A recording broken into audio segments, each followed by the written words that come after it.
ആ തെറ്റിനുള്ള ശിക്ഷയാണ് ഞങ്ങളിപ്പോ അനുഭവിക്കുന്നത്.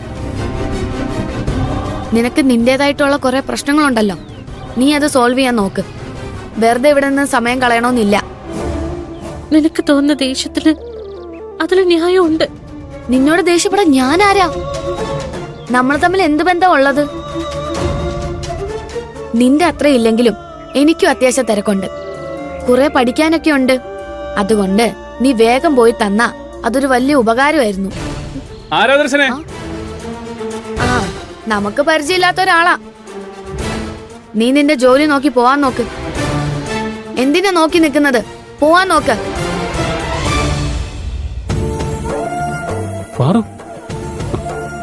പാറുവിനെയാണോ നീ പറഞ്ഞുവിടാൻ നോക്കുന്നത്? ഇവളെങ്ങനെ പഠിക്കൽ നിർത്തിയാണോ സംസാരിക്കേണ്ടതെന്ന്? ഇവള് ചെയ്തതിന് ഗേറ്റ് വെച്ച് തടഞ്ഞ് തിരിച്ചയക്കേണ്ടതാ. നീ കുറെ ഓവറാവുന്നുണ്ട്. ഇവളുടെ അത്രയൊന്നും ഓവറായിട്ടില്ല. ഇനി നീ ഒരു വാക്ക് മിണ്ടിയ ഞാൻ എങ്ങനെ പ്രതികരിക്കുമെന്ന് എനിക്ക് പോലും അറിയില്ല. മിണ്ടോ നിന്നോ?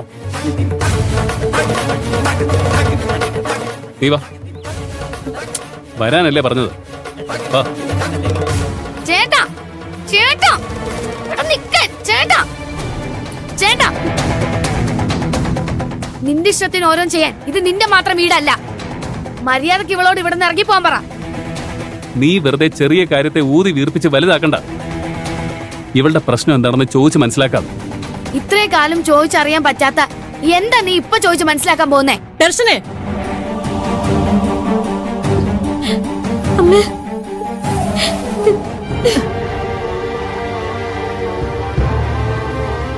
കരയല്ലേ മോളെ, കരയല്ലേ?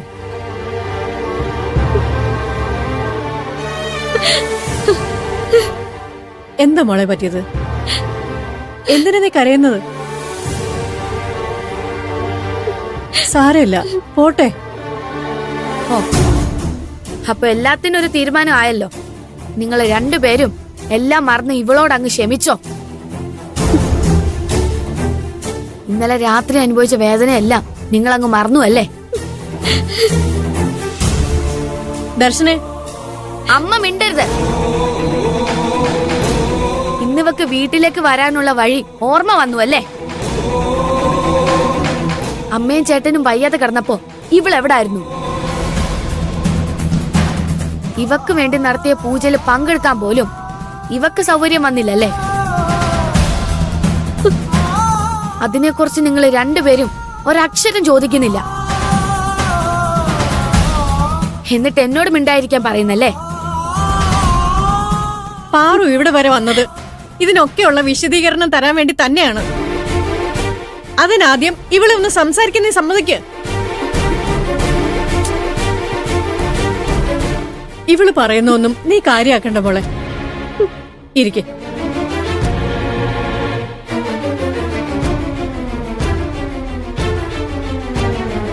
മോളെ, ഇന്നലെ നീ വരാത്തതിനെ കുറിച്ച് ഞങ്ങൾ ഒന്നും ചോദിക്കുന്നില്ല. നിനക്കെന്തെങ്കിലും അസുഖമുണ്ടോ? തല ഇറങ്ങി വീഴുവോ മറ്റോ ചെയ്തോ? എന്താ പറ്റിയെന്ന് പറ മോളെ. ഇന്നലെ രാത്രി ദർശന പറഞ്ഞതേ ഉള്ളൂ നിന്നെ ഇനി വിളിക്കണ്ട, ആവശ്യമുണ്ടെങ്കിൽ അവള് തന്നെ വരുമെന്ന്. നീ വരുമെന്ന് ഉറപ്പുള്ളതുകൊണ്ടാ അമ്മ നിന്നെ വിളിച്ച് ബുദ്ധിമുട്ടിക്കാഞ്ഞ്. ഇപ്പൊ നീ തന്നെ നേരിട്ട് വന്നല്ലോ. ഇനിയെങ്കിലും നിന്റെ പ്രശ്നം എന്താണെന്ന് തുറന്നു പറ. അത് പറയാൻ പറ്റാത്തൊരവസ്ഥയില ഞാനിപ്പോ ഉള്ളത്.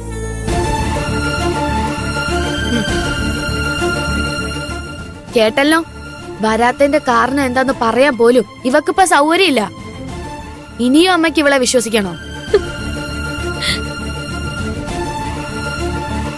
ഇവള് സംസാരിച്ചു കഴിഞ്ഞില്ലല്ലോ. നീ എന്തിനാ എടുത്തു ചാടുന്നത്?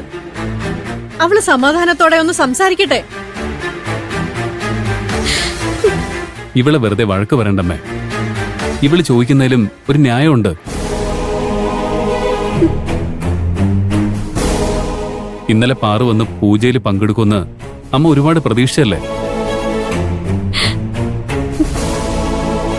ഇവള് വരാതിരുന്നപ്പോ അമ്മയ്ക്ക് എത്രമാത്രം വിഷമം തോന്നിയെന്ന് എനിക്കറിയാം. എന്നിട്ടും പാറു കരഞ്ഞുകൊണ്ട് മുന്നിൽ വന്ന് നിന്നപ്പോ ദേഷ്യപ്പെടുന്നതിന് പകരം അമ്മ അവളുടെ പ്രശ്നം എന്താണെന്നാണ് ചോദിച്ചത്. എന്നിട്ട് പോലും ഇവളത് എന്താണെന്ന് തുറന്നു പറയാൻ തയ്യാറാവുന്നില്ല.